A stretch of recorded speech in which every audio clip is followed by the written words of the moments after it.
So every day, I'm finding really cool ways to use my SwitchBot home automation products. One of the things I really hate is the garage opening experience when I'm at home. I hate having to carry a fob, which is a really large fob in order to open and close the garage. And so what ends up happening is that when I leave my car, and always forget to close my garage. I tend to do it very often, and I would leave the garage open for maybe almost like the entire night. And all sorts of bad things can happen. For example, you can have theft, you can have rats or like random things go into your garage and eat stuff in there. Well, what if there was a way to automate this so that when you leave your garage and let's say after 30 minutes, it automatically closes? Well, thankfully, with SwitchBot, the contact sensor, there's a really easy way to do this. I'm going to show you how to do it. Even though it's such a small thing, it has really changed my life. So let's get right into the video. So I actually made a video highlighting 4 ways that SwitchBot has really changed my life. And one of them was automatically closing my garage using my voice assistant. And that was a really good step. But then I was like, why don't I just use scenes to automate this whole thing and then combine it with the contact sensor? Because there's an event that happens with this contact sensor that if you leave something open for more than whatever minutes, let's say 10 minutes, it can trigger an event. So we'll go into details on how that's done. Now, coincidentally, and around this time when I was making this video, I just got notification from Wise, which is another home automation company, very similar to SwitchBot, that launched a new product that helps automate closing and opening your garage. However, I don't think it's as good as the solution that I'm going to propose because it involves using Wi-Fi, which can be very difficult to reach when you're using your garage, unless you obviously have a home extender. Another thing is that it relies on cameras, and the worst part about it is that it requires wiring up right into your garage opener, which is a little machine that sits on top of your garage that actually opens the garage. So with this more complicated approach, it requires fiddling around with my electrical wiring from my Chamberlain garage door opener, which is something I'm definitely not comfortable modifying. I need a solution that's much more simplified. I'll explain later in this video why I think using SwitchBot's Bluetooth connected devices over Wi-Fi cameras can be more advantageous for larger homes that don't have really good Wi-Fi coverage in the garage. And by the way, SwitchBot does offer cameras that you can just use in your garage. I've been using them around my house to make sure things are safe. You can see in this video that there was a flood in my basement, so it's been nice to use these cameras to keep an eye on things that are harder to access. They also recently released a panning camera, which gives you 360 degrees of freedom. Here's some sample footage of the panning camera watching my garage lane. What I really like about SwitchBot is that all their products really don't force you to become a technician. For example, you don't have to, take down your lights and do all the wiring or, change your garage system or do anything like that, anything that's complicated. A lot of it is just you stick it on and it just works. It works cohesively with your home products. So let's talk about the installation process. It's really simple. All you need is 3 things.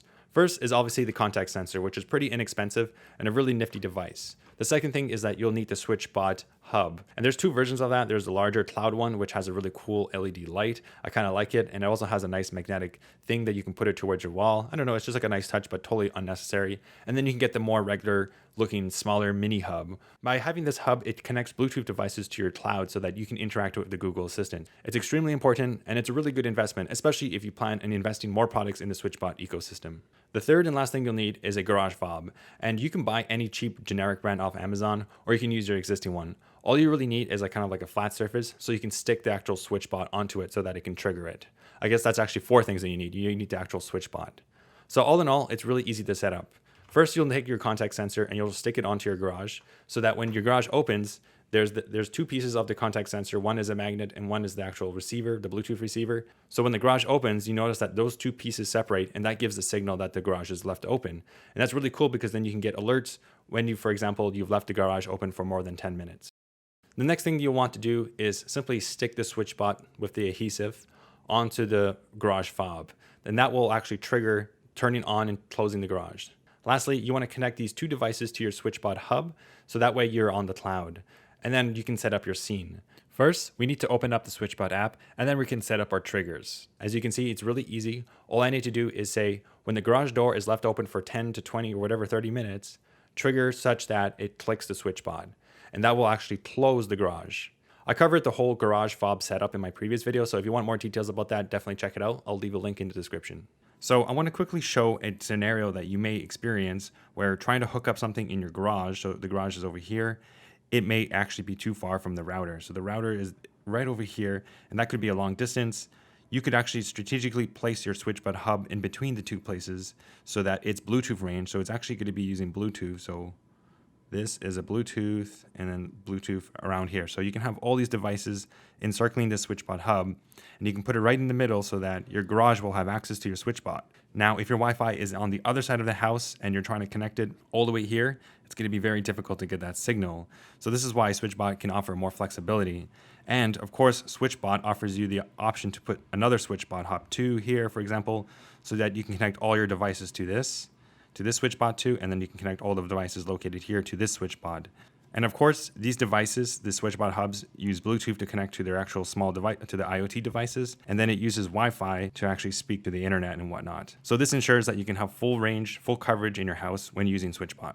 I also want to quickly mention that the SwitchBot contact sensor is like a 2-in-1. It offers a motion sensor, which can be used to trigger lights in your garage laneway. It's been very helpful to have these lights automatically turn on when it's dark outside. If you ever just need a motion sensor, SwitchBot does have a dedicated motion sensor as well. So I've been using this setup for more than a couple months, and I have to say it has been a huge game changer in my life. I no longer leave the garage open over long periods of time, and I don't have to worry about someone coming in and taking all my stuff, all my precious little items in there. And of course, it just feels so satisfying to hear that click. When the SwitchBot actually happens, it clicks on the garage fob, and I can just hear it working. So it's kind of like this robot that overlooks your house and protects you. I know that sounds really cheesy, but it's the closest thing we have to kind of like a robot in our real lives that actually helps us. So this type of automation for my home is very practical, and there's so many different ways that you can use the SwitchBot and all of its other products like its curtains, the lights, the cameras, all these things that all work cohesively together to give you a really cool automated experience and very customized and very easy to install. And by the way, I'll leave links in the description for all the SwitchBot products I was talking about, including the SwitchBot contact sensor. And right now they're having a great sale, so if you're really interested in this, I definitely recommend taking advantage and using those links. So that's it for this video. If you have any questions about the contact sensor, please let me know in the comment section down below. I would be very happy to answer. Thanks for watching, and I'll see you in the next video.